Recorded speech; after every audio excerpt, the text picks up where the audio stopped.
Para jamaah kaum muslimin wal muslimat rahimakumullah. Alhamdulillah sabada urang libur saminggu sabada haul urang alhamdulillah masih dipaparina nikmat panjang umur, tur diberi sehat sehingga bisa kukumpulan deui urang di majelis ieu dalam rangka thalabul ilmi. Mudah-mudahan urang kabehan kasinaran ku Kangjeng Nabi urang, kasinaran ku para wali-wali Allah, terutama Tuan Syekh Abdul Qadir Al-Jailani, sehingga orang rindu ka Allah, rindu ka akhirat. Orang kan ya sayang rindu ka akhirat, orang rindu ka mobil, rindu ka imah, rindu ka awewe, urang rindu teh gitu. Jadi ka Allah mah kurang rindu, cirina dibere pere nuhun, katakan rindu lah lain ka Allah. Lamun dibere pere berontak, ya Allah, masya Allah, kiai kunaon make pere. Kayak gitu kunaon 2 minggu atuh. Saya urang aya rindu teh. Numantak fastaqim kama umirta, tita istiqomah. Sebab urang lamun istiqomah engke kebal-kebal aya rindu. Urang salat tahajud bae istiqomah 2 rakaat bae kebal rindu. Salat duha 2 rakaat bae ulah loba-loba. Kebal aya rindu. Urang qobliyah bae qobliyah diistiqomahkeun ku urang rawatib qobliyah badiah. Rindu tah hayang bae. Urang maca Quran deuk jam sabaraha ye diistiqomahkeun ba'da subuh, ba'da zuhur, ba'da asar apa ba'da maghrib. Istiqomah tapi engke rindu. Tapi lamun urang culcal moal rindu moal. Ai daek tahajud teu daek henteu. Daek duha teu daek henteu. Moal rindu. Kos ngaji mingguan we. Ai daek ngaji ai teu daek henteu. Daek ngaji daek henteu. Kos urang Lampung. Eta teh moal rindu moal.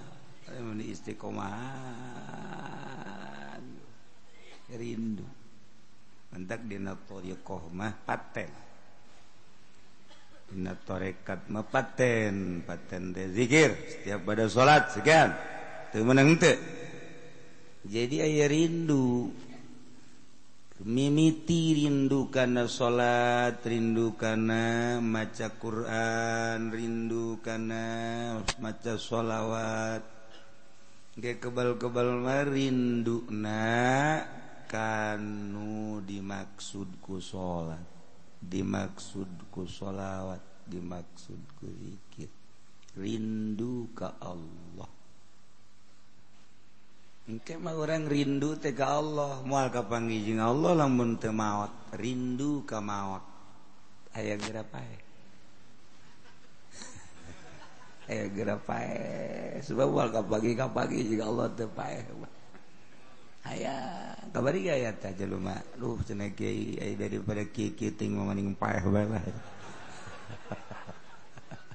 Taba lain rindu ka Allah, utang sabelit hulu. Teu kaci teh batu. Rindu ka Allah, rindu masya Allah. Tah hayang ngabalikeun perasaan urang tina rindu ka mobil. Rindu ka imah, rindu ka awewe, rindu ka urusan-urusan dunia, hayang babalik supaya rindu ke akhirat ieu lain perkara babar hese ngabalikeun perasaan eta teh kudu make proses hiji ngabaturna kudu nup osok rindu ka Allah urang hayang rindu ka Allah hayang rindu ka akhirat ngabaturna jeung DPR bae da ka modar moal bisa cek aing moal pancena suuzon lain suuzon geus kos kitu bae eta mah moal bisa sapopoe urang ngahiji jeung DPR bae rinduna ujianna ka dunia moal ka Allah ngahiji maneh jeung bupati jeung gubernur beuki jero lain jore bupati jeung gubernur jeung menteri lain ngan urusanana teu kaluar ti dunia datang ka teu kaburu zikir datang ka teu kaburu urusan ngaji moal rindu atuh ka Allah lain jore lain ngan urusanana naon tuh lain jore sih pokoknya lain jore lah naon tuh pokoknya gitu bae geus sok aju hayang jauh ka jero nas ya mah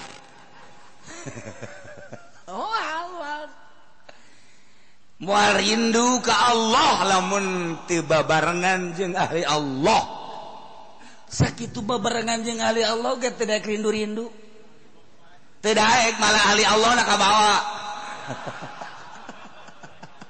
ahli Allah na bego kabawa ka ditu kabawa tadina teu boga mobil tersep barang ngahiji jeung nu sering bulak-balik gonta-ganti mobil jadi resepna nu ngabahayakeun resepna proses jadi supaya nyaho urang hayang rindu ka Allah kudu jeung ahli Allah hayang rindu ka akhirat kudu jeung ahli akhirat lamun urang hayang rindu ka akhirat ngahiji jeung DPR ngahiji jeung bupati jeung PNS jeung gubernur menteri datang ka paeh moal rindu-rindu bah cenah kieu keterlaluan aing mah geus terlalu tanaon kitu bae lah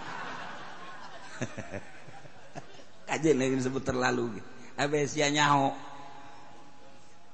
le sok jasa cenah kieu kajeun aing mah sebut sok rasakeun bae ge ku sia ge rasakeun ge sabahayu ge babarengan hayu jeung DPR tuh kiai itu urang hayu terus moal wauh ta jeung Allah moal sapopoe nanyana nu diobrolkeun dina otakna nu ditampung urusanna dunia tampungan otakna naon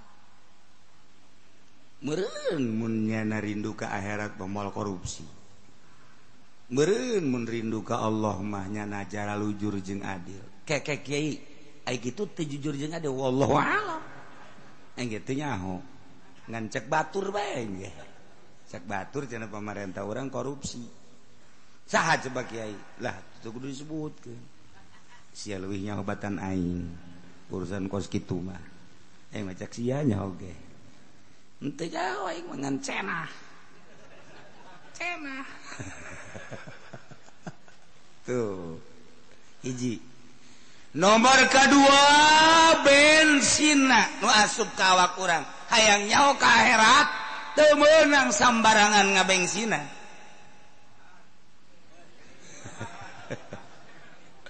motor di bensinan ku minyak tanah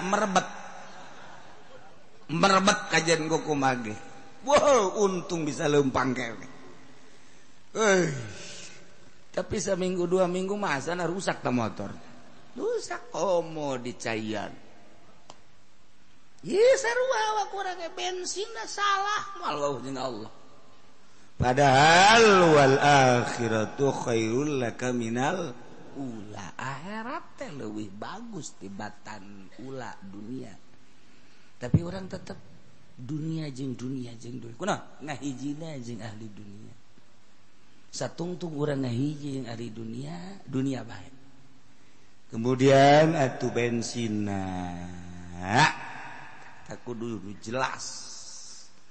kudu nu jelas mobil balap motor balap teu sambarangan ngabensinan maka bensol mobil balap motor balap emang ngabensin akurat teu bensol parati kapal kaja di mah keur diluhurkeun baheula ya Allah nah ieu majang perbandingan maksudna kok diri urang teu rindu-rindu sih ka Allah aya naon tah maksudna kitu introspeksi ji aya naon ieu embung paeh embung mun bisa mah mun bisa urang hayang embung paeh bae mun kadeuleu mah teh malakal mah geus sia nyabot aing nya sia udah sembarangan paling mah jawara ye cek malakal maot jawar tinggal jawar dijejak cek we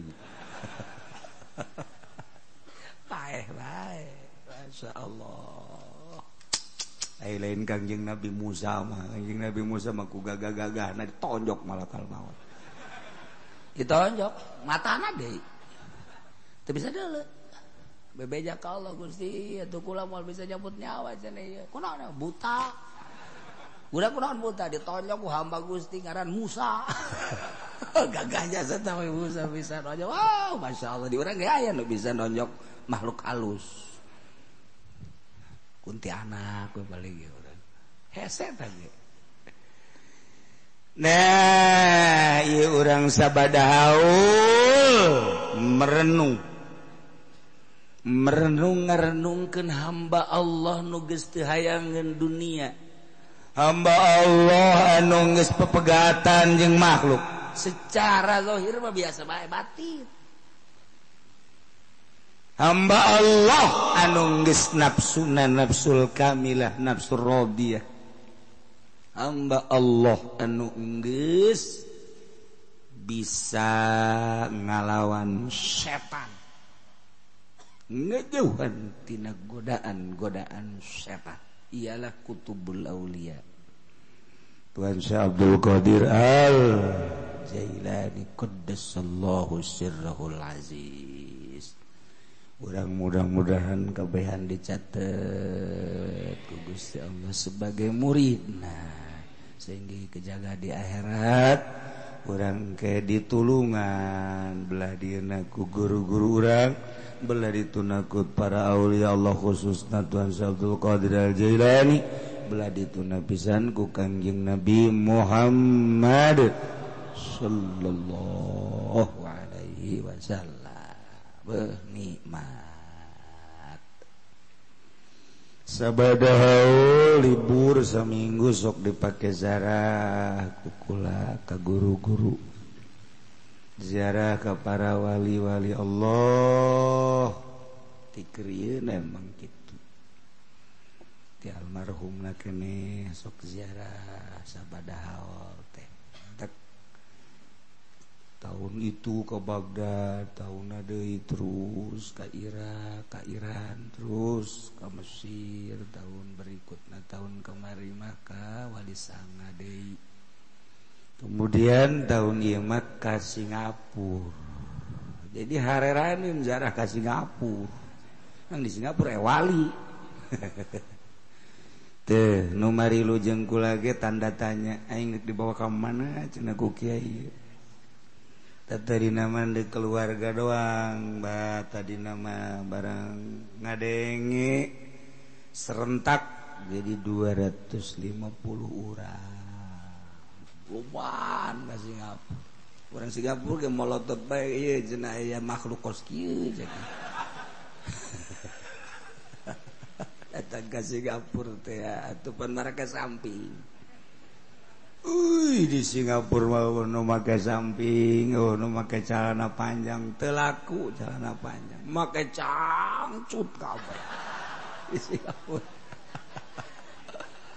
ajeuna mah nu diajak ku kula ieu mah hebat cenah kiai ngajak ziarah ka dieu bisa dirutinkeun jagana tolol sia mah neuleuna nu kitu da doang emang bloon kabeh tapi mau tidak mau aja emang keayaan kos gitu atuh masya Allah malik teu hayang deui urang ka awewe lantaran ping-ping ti mimiti nu leutik datang ka nu bode aya nu hideung datang ka nu putih jasa nu koneng aya kabeh. Beuh, ieu jamaah nu diajak ku kula molotot kabeh. Ngeleun ping-ping. Itu kena zara ka Singapura mah potongan-potongan sararia mah gitulah teh. Teu beres. Ajeuna mah motoan ping-ping melulu. Ya Allah, ya Rabbi Singapura. Woi, eta mah kan negara kecil anu terpercaya oleh seluruh dunia, paranti transit seluruh barang-barang di Singapura. Aya kabeh sadunya di dieu. Negarana leutik sapoe ge kaubek ku urang. Ternyata pejabat-pejabat Indonesia loba anu baroga imah di dieu. Loba nu boga apartemen, boga hotel, kanyahoan ku kula. Nu ieu nu bapak eta, nu ieu nu ibu eta, nu ieu nu bapak eta, nu ieu nya. Duit di Indonesia dibawaan ke Singapura kujana pakai ngabangun di ditu. Masya Allah, kanyaho. Sok suraseri teh oh sia hore ada. Ya. Cek anu marilu teh pan kahimat teh nya. Duh sia maka dituna neuleun ping-ping doang sih. Teu obral-obrolan naon. Eta geus kitu. Masya Allah. Aya saha kiai di Singapura teh aya Habib Nuh teh urang Hadramaut Yaman anu nyana lahirna di kapal panjang dongengna aya ceritana di buku riwayat hirupna nyana lah nu ngislamkeun di negara Singapura. Masya Allah. Tahun 1026 eta aya 1226 kitu 26 teh aya Kiai Ismail Al-Khalidi di Singapura. Tah 1226 Hijriah. Ini 1400 berarti 200 atau 300 tahun silam. Ngasup-ngasupkeun torekat. Sahabae anu datang ka nyana diasup-asupkeun torekat. Khalidiyah ngaranna Ki Ismail. Urangna urang Indonesia ngan cicing di Singapura. Pengusaha, pejabat, wah kabeh arasup torekat. Jadi hakekok kan.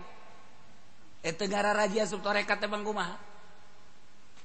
Emang kumaha gitu norekat teu ngaji heula atuh hakeko ka dituna. Lantaran naon? Atuh ngomongna Allah bae pan. Ai pagawean dagang. Allah bae. Ai pagawean dunia teu akur antara sungut jeung pagawean. Diasup-asupkeun torekat ku Ki Ismail teh. Loba nu sasar jelema. Termasuk di Indonesia ke Singapura maksudna dek norekat ka Kiai Ismail jago ngajina. Wah didinya acak-acakan ieu urusan akidah. Pas di urang aya Salim bin Sumer guru Syekh Nawawi nu ngarang Safinatun Najah. Anu dikuburna di Tanah Abang. Nu didongkel sababaraha kali dek dipindahkeun ka Bogor teu bisa mentak ayeuna pas di mimbar Masjid Tanah Abang. Kula pernah diajak ziarah ka ditu ku Abah almarhum baheula. Tah ieu kuburan Salim bin Sumer, guruna Syekh Nawawi nu dibongkar dipindahkeun ka Bogor terus teu bisa mentak diamankeun. Salim bin Sumer munajat ka Gusti Allah. Hayang gabangi jeung Kiai Ismail Al-Khalidi ngadua ka Allah dina isyarah doana ilham kudu didatangan ka negeri Singapura.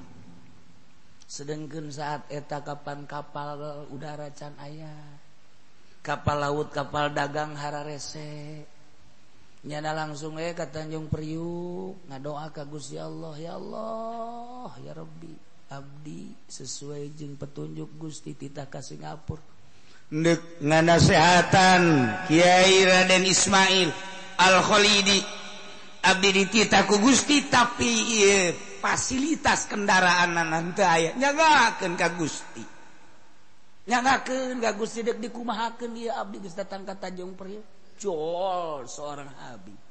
Assalamualaikum. Salam. Wah. Kenalan saha abdi mun cara ngomong urang mangannya nama Arab. An ku aing mun diarabkeun pan sia teu ngarti. Aing teu bisa ongkoh pan deui. Atuh ai Arab sakolahan mah aing ge bisa. Man anta? Ana Habib Nu. Wa anta saha? Pagawean budak leutik teh wakos gitu. Nah, barang kenalan Habib Nuh an Salim bin Sumer. Wah, langsung tek geus papada nyaho sebab papada makrifat. Encan nyaritakeun bahwa Habib Nuh geus maot apa hirup keneh pokona mah kenalan jadi. Cika Habib Nuh kula nyaho ente titah ku Gusti Allah ka Singapura. Berangkat. Berangkat teh naik naon? Naik cai. Naik cai kumaha sakiana teh? Iya, tepak ku Habib Nuh cai di Tanjung Priok. Plak. Teuas. Cai teuas. Eta Habib Salim bin Sumer kikieuan make suku. Ih heuh teuas mah teuas cek kitu. Ayo berangkat. Berangkat. Lempang di luhur laut. Di Tanjung Priuk dekat Singapura. Geus kitu we merem-merem bada 20 menit cak Salim bin Sumer, cak Habib Salim. Beb, atuh urang lempang ka Singapura. Waduh, atuh ieu mah kira-kira. Teuas mah teuas bae kudu lempang mah kudu kumaha tuh. Onceng. Eta bahasa onceng dah. Urang lempang ka ditu. Oh, hayang geus kumaha tuh. Hayang rada cepetan bae. Cekel ku Habib Nuh. Bareng, sat datang ka Singapura. Masya Allah. Atuh cek Habib Salim tuh gede teuas kos kieu mah atuh cek. Ai dicekel aja datang ka ditu mah. Masyaallah, masyaallah. Kula ge bisa dalam mun kos kitu teh nek mau haji pendi we. Dibawa ku kula. Ngan nya nama bentar agag. Syarat teh beunang bentar jana bentar agag. Teh kelekep. Ya pae. Aduh, Masya Allah. Salim bin Sumer langsung kepanggih jeung Kiai Ismail, langsung debat. Sapoe debat masih kaharti keneh, 2 poe masih rada kaharti, 3 poe geus teu kaharti, 4 poe 5 poe teu kaharti ku sasaha debat. Wah, geus apeng-apengan. Datang ka saminggu ka Karak Taslim, Kiai Ismail langsung mentahampura ka Habib Salim bin Sumer. Didinya lah teu ngasup-ngasupkeun torekat sembarangan. Nah, begitu Habib Salim neangan Habib Nuh, ternyata Habib Nuh geus mau. Masya Allah, wali mah kadeulina doa. Maot eta kadeuna nu mantak sing hade beusi ka imah ente aya si Noh.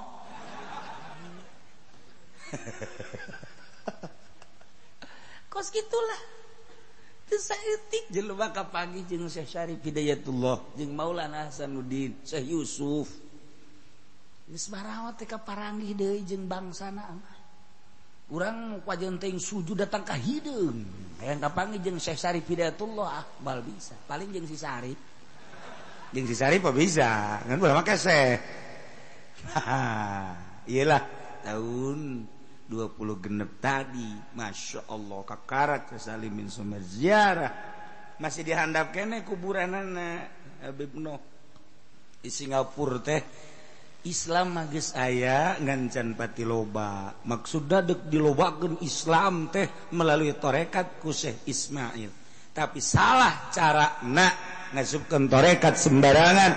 Akhirna didebat naslimnya na mentah hampura sembarangan kabelah dia bahkan nunggus asup torekat mutatarina tengaji diskunyana dipanggilan deui diumumkeun zikir ulah atas nama torekat disurtil kunyana alhamdulillah terus lu paham torekat mah kitu teu sembarang wih eta bang kumaha lalakon deuk hakikat henteu ngaji cilaka atuh ai zikir mah hayu bae urang zikir ulah atas nama torekat inya balik Salim bin Sumer datang deulah ka Jakarta ieu mah carita kehebatan Habib Nuh seperti eta hendak Habib balikna mah Habib Salim naik kapal dagang biasa ka dieu ngan terus bae meureun sering ka Pandi nah ieu kuburanana kuburan teu dianggap ku urang Singapura ku pemerintahan Singapura jalan deuk dilempengkeun ka dinya eta beko doser asal datang kadinya foto naik kuburanana detre asal datang kadinya dek di doser foto kuburan naik deh asal di doser dek diratakeun dek dijadikeun jalan iya bo doserna potong iya kuburan naik datang ka kuari eta naik lain aslina nu geus ka ditu kan naik ta urang luhur tek tadina merata tadi nama rata naik sorangan pan urang mah kuburan urang mah ngalelep ka handap ieu naik ka luhur teh naik teh ya gara-garana sababna deuk dilempengkeun kuburan deuk dibongkar deuk dipake jalan nu mantak ayeuna ke jalan neng kalau gitu set ka dieu geus dipake dihormati ku pemerintahan Singapura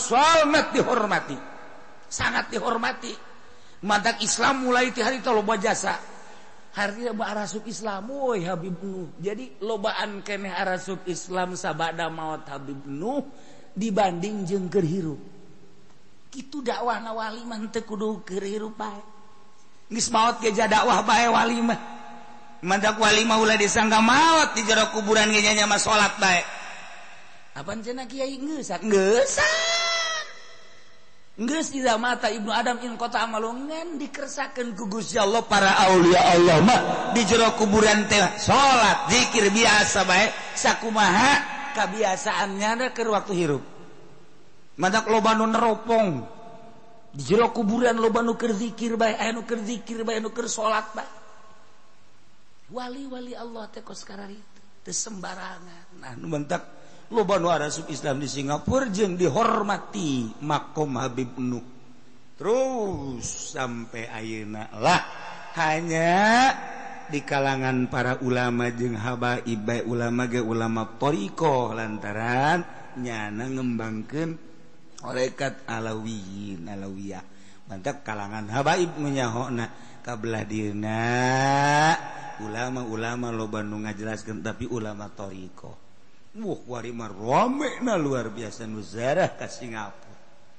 tuh diajak zarah ke kula ka ditu ka Singapura naik biasa ka luhur loba dongeng-dongeng anu unikna karomah Habib Nuh diantarana eta jeung Habib Salim bin Sumer nu ngarang kitab Safinatun Najah guru Syekh Nawawi At-Tanara Masya Allah ngan eta doang sing kuat tentang kaditu kudu make kacamata kuda artina kacamata kuda mah ulah luak lieu kurang aduh deres teu make calana doang mah teu make kutang ieu mah henteu ngabeledeh bae Singapura aduh aya salah sahiji jamaah nu kukula di toilet ka dieu enak kiai tuh dulu tuh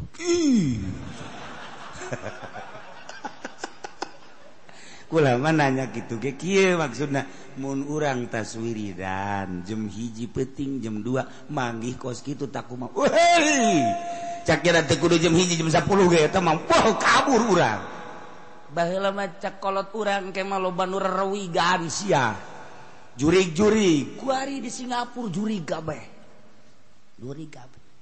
tah aya dua anu kukula di toel Haji Mamin bener cenah mun tas wiridan urang murikak bulu neuleuh kos kitu Haji Agus kukula Haji Agus lamun urang hiji jeung dua neuleuh kos kitu tah kumaha iya tuh cakera sieu kula ka Haji Pending mah jeung mun jeung hiji jeung dua mangyo ditangkep ku aing mah beda pikiran nya mah beda tanu duaan mah kabeh ge murikak bulu nya mah lain ditangkep bae cek beda-beda jelema teh beda-beda tolol tapi jelema hiji Masya Allah kari teh loba omong kula kan nu sejen bantu besi jadi tontonan bener-bener teu make kutang ya Allah ya Rabbi nah ieu lah Singapura lain lalagaan Singapura teh kos kitu teh ya Allah eta di bandara dek balik geus komo di kotana beres jarah ka Habib Nuh kemudian ka Habib Hasan ahli thariqah ka Habib Hasan aya Habib Hasan di ditu dipertemukeun ternyata nyana ba'da subuh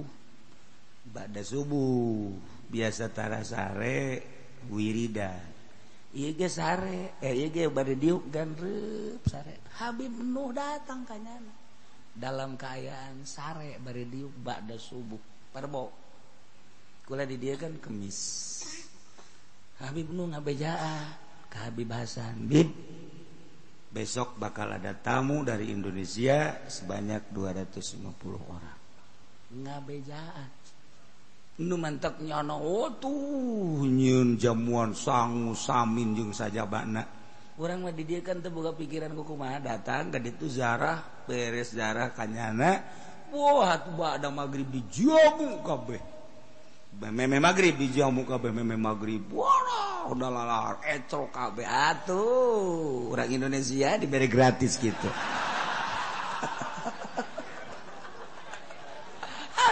geus daek-daek wae. Ajunggeunah di pasakanana malah Haji Pendi mah merkat sagala. Ulah di bawa kawana merkat ieu.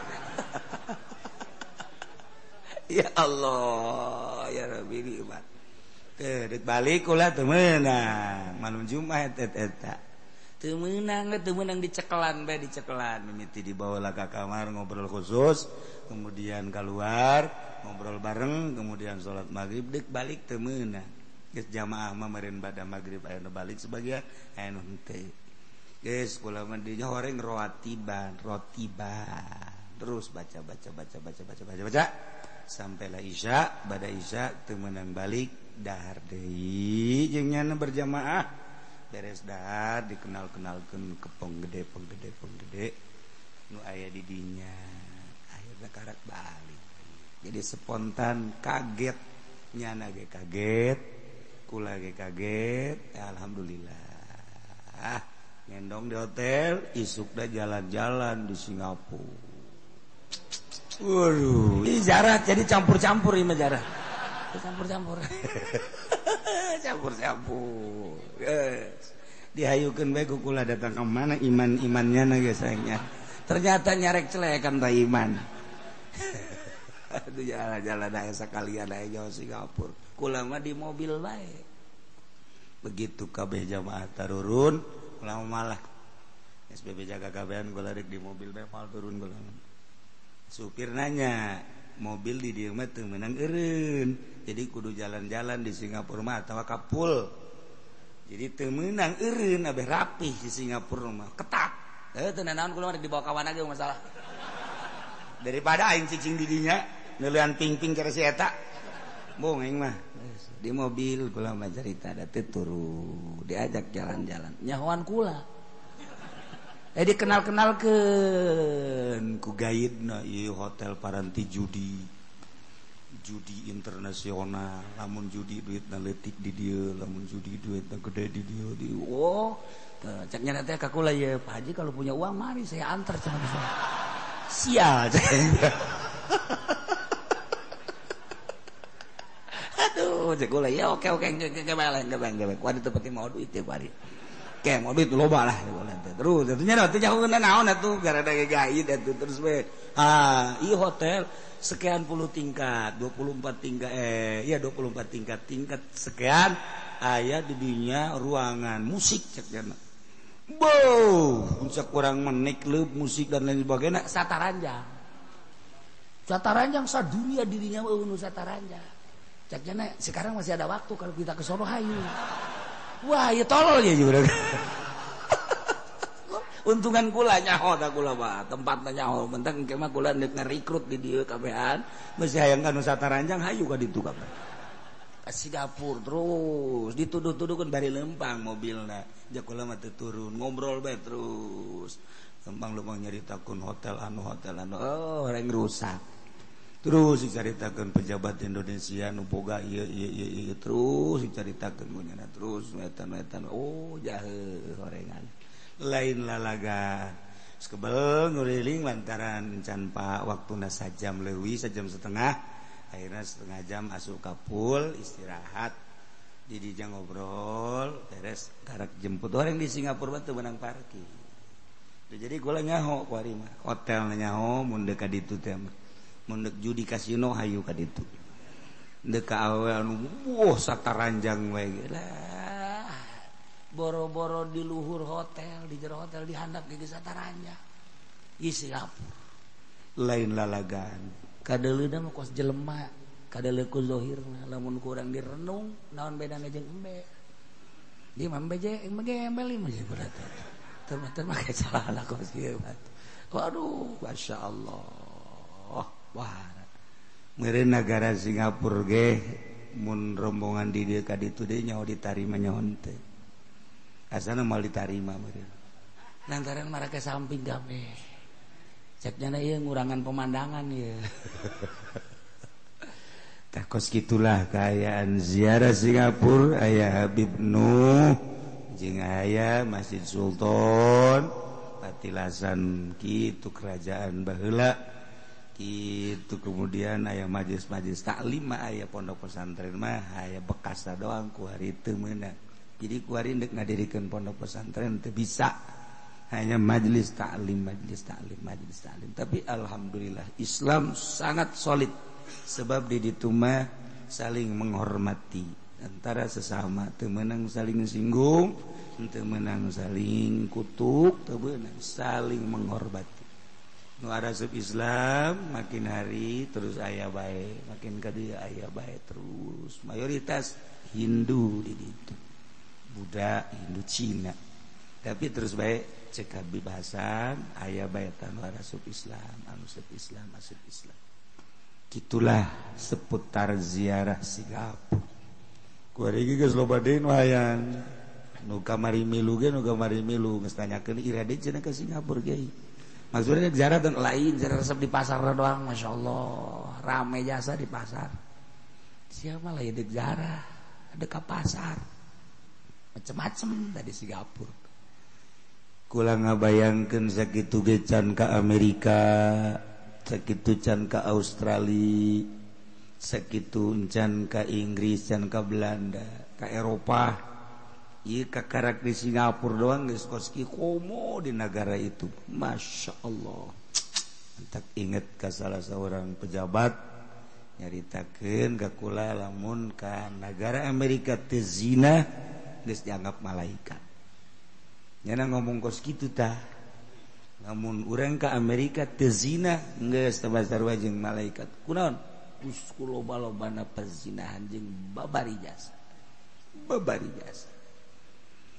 tah kuari urang mulayan deui urang ngaji deui sakumaha biasa istiqomahkeun ku urang supaya urang rindu ka akhirat rindu ka Allah Subhanahu hese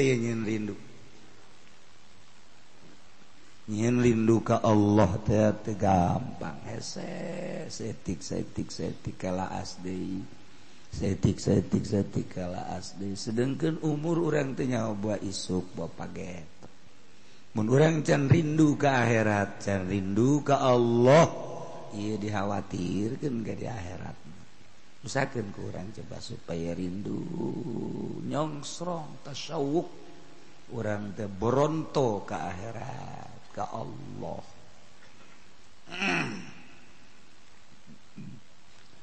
Walabdi khamsuna wahadul abdi arihad hamba jelema aya nu merdeka aya anu teu merdeka. Merdeka kos urang keur negara geus merdeka urang merdeka. Tapi urang kuari makin teu merdeka di negara. Kos di Singapura tuh merdeka mau merdeka teu merdeka loba aturan. Ngarokok teu meunang. Kayak tempat-tempat usus. Namun ngarokok di ruangan di hotel tergantung aturanana aya anu 3 juta, aya anu 5 juta, aya anu 10 juta. Urang ngarokok 3 juta. Tangkep. Ngarokok di hotel kanyahoan kayak CCTV. Bisa 5 juta. Aya 10 juta. Masya Allah. Aya ngarokok teu meunang aya ping-ping los. Ya tolol. Ngarokok mah tidak boleh cekan. Polusi. Cangcut embalai. Jadi aturan negara kos gitu. Di Indonesia mah pada aturan ngarokok sabodo. Datang ka hidung bibir los ya. Kuat mah datang kak ngek-ngekannya batuk belos asal sadaikna sia pokoknya mui ngaharamkeun ngarokok geus teu dilingseun mui bodoh mesti kitu-kitu bae kunaon eta kurang sabar-sabar ngarokok geus di Indonesia mah ulah aya aturan-aturan geus kitu geus datang ka kuari mui ge capek ngomongnya na geus eueuh aturan haram ngarokok eueuh geus di Indonesia mah mantep di Indonesia. Di Singapura teh bisa teu digawe teu dahar jana di urang mah ngees bae gak masalah ngees terus hararees bae deuk digawe deuk hees bae bebas di urang mah sorga paingan urang Amerika urang Eropa urang mana-mana nu asup ka Indonesia ngarasa sorga sebab eueuh aturan deuk kuku bahagia bebas bae di Indonesia nginahin jasa. Memang bener di Singapura baloba aturan jasa di Iran teu meunang muka restoran samemeh zohor di Iran memual aya restoran buka memeh zohor moal aya teu meunang tangkepnya lantaran naon cek jana lamun dahar bae moal pinter di Iran memual aya seserian urang Indonesia isuk-isuk nyarap neangan restoran urang Iran seserian woi ditangkep di dieu mah orang Indonesia mah isuk-isuk uduk mantas uduk buras kufat kasakedeung deui dar tak bararodo jasa orang Indonesia mah Iran teu aya aturan painter badak urang Iran mah bisa jieun bom jet kapal dan lain sebagainya otakna menang dahar sampai zohor ke dahar-dahar zohor moal kuat urang Indonesia cicing di ditu bal kuat atuh ide ngaji bae ge babahanana aya nu nimbal sagala ngaji mingguan bae ge di imah ngopi di dieu nguduk encan nimbal aju persiapan sate geus mungkus wahara Indonesia geus kajeun sanagara tuh ulah dirobah ulah urang bari nih orang nutan Singapura moal kuat nutan Iran moal kuat geus bae nyana-nyana urang-urang geus bae urang mah kieu mah ngeunaheun bebas aya nu ngarokok eureun hees doang kayak ngarokok deui mun nyana inget mah beureun keur hees ge ngarokok Indonesia ku bebas teh masyaallah kari geus eueuh anda naon di Indonesia ngeunaheun jasa Iran teu meunang dahar memeh zohor teu meunang aya aturan sekolah belajar ke lohor karak dahar masya Allah mentak palinter orang Iran palinter di dunia diakui kepintaran Iran negara Islam paling pintar Iran aya di Mesir mah kotor kotor jasa geus tidak bikin sampah-sampah aja. Sampah di sisi imah, di sisi masjid di mana eueuh nu sasapu di Mesir mah eueuh. Swabodo bae geus, swabodo jasa. Kotor we di Mesir mah. Negara wali eta. Negara-negara kerajaan baheula masak disebut agar Mesir kuno. Lantaran negara anu paling awal Mesir. Urang nyaritakeun di tafsir Kangjeng Nabi Yusuf Mesir. Urang nyaritakeun Kangjeng Nabi Musa Mesir. Urang nyaritakeun terus eta Mesir. Barang kurang didatangan ka ditu, ya Allah kotor. Kotor. Sebab kuari keur acak-acakan situasi politik. Nah kotor kuari. Kuari engke bersih deui nya mah. Kuari keur acak-acakan. Keur demo atau kumaha meureunan masyarakat teu nu sasapu di mana-mana kotor. Makam kotor, Masjid Al-Azhar di sisi-sisi kotor, WC kalotor. Di Mesir. Kurang dihayalkeun bakal harerebat jasa di Mesir. Wah, kalotor. Tapi di tengah-tengah kekotoran negara, jelemana garelis. Garelis, irung mancung. Matana ubureulek. Biwirna aduh geus di Mesir mah pohara warelis kararasep padahal nagarana kotor. Di Singapura nagarana bersih, penjelemana mah biasa bae. Di orang luar teman udara ratang orang Singapura mah para resek atuh sepira encek. Biasa bae, tapi di Mesir kotor. Beuh, mun deui jelema negara ranteng kararasep. Haju, gerilis orang Mesir mah lain lalaga. Beda-beda ku Allah. Di Indonesia bebas dek kumaha dek HSB los dek dagang belos datang penting dagang 24 jam online dagang terus sabodonya anak baik di sisi masjid dek henteu sabodo aya aturan ngarendeng yang masjid teu ka masjid salah di Indonesia bakal gitu baik geus sabodo baik geus masalah hukum urang geus bebas tenang. Pemajikan batur los di bawah bae. Bebas. Di negara urang bener-bener sorga. Bebas geura nu geus pernah ka Eropa, ka Amerika, ka mana tetep paling ngeunah Indonesia. Dirasakeun ku urang mah ngeunaheun bebas teh lain dalagan, bebas. Negara itu urang di aya tempat di Singapura mah ngarokok. Tempat ngopi biasa aya, tapi ditungguan ku batur di sisi maksudnya cekula itu naon baju koneng goreng keur nungguan kotoran urang indit langsung jadi eueuh kotoran di Singapura mah kok kotor naon bae ge ditarungguan jadi ku hebat-hebatna aturan negara seperti eta di urang mah pan bau sidane macet banget cai teu leumbang cai sugan ngeruk-ngeruk henteu di urang mah kos gitu tah sok di Mesir deui. Di Singapura pohara ketat kebersihanana bersih pohara. Sampah hiji-hiji aja tangkep kurang lamun itu nanggar sembarangan. Tapi di Indonesia mah geus kieu kumaha urang wae ngeunaheun nikmat. Masyaallah. Ieu keur carita merdeka. Urang jadi jelema nu merdeka, nagarana merdeka. Walaupun kuari semut-semut merdeka bentuk negara tetap loba aturan tapi tetap merdeka jelema nama aya hamba abid mah jelema belian mun awewe amat lamun lalaki abid eta teh berawal tina boyongan perang muslimin mukminin yang kafirin kemudian dimenangkan peperangan tersebut kaum mukminin maka eta alat perangna dibawa termasuk jelema-jelemana nu lalaki dijadikeun abid nu awewe dijadikeun amat bisa gambling ke bisa ditebus lamun teu ditebus terus dijadikeun abid atau amat dijual beli aya abid zina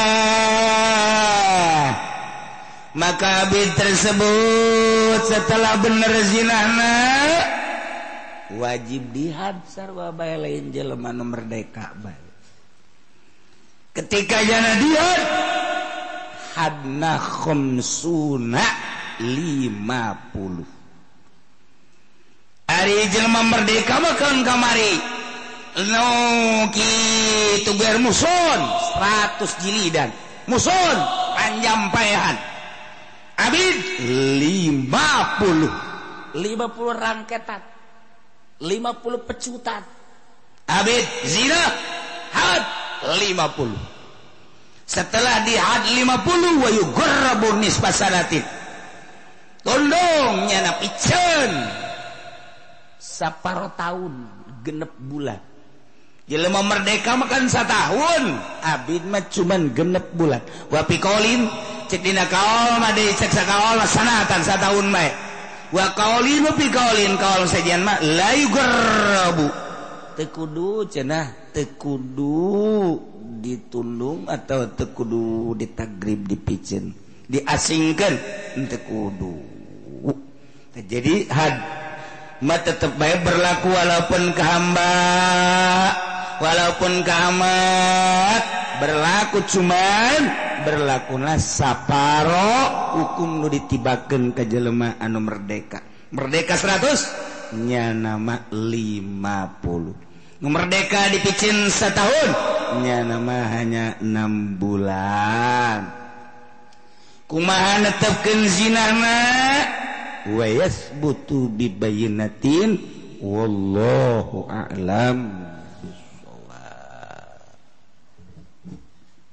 Allahumma shalli wa sallim ala sayyidina Muhammadin fil awwalin wal akhirin barik wa sallim wa radiyallahu ta'ala an sadatina ashabi sayyidina Rasulillah ajma'in.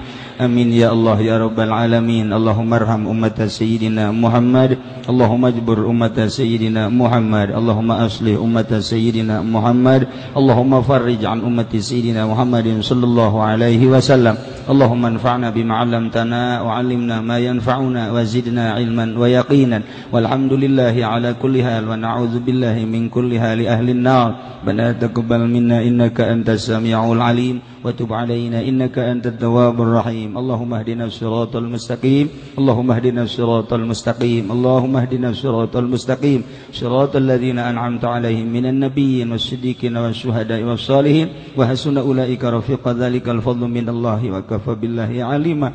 Allahumma ya syahidan ghaira ghaibin wa ya qariban ghaira ba'idin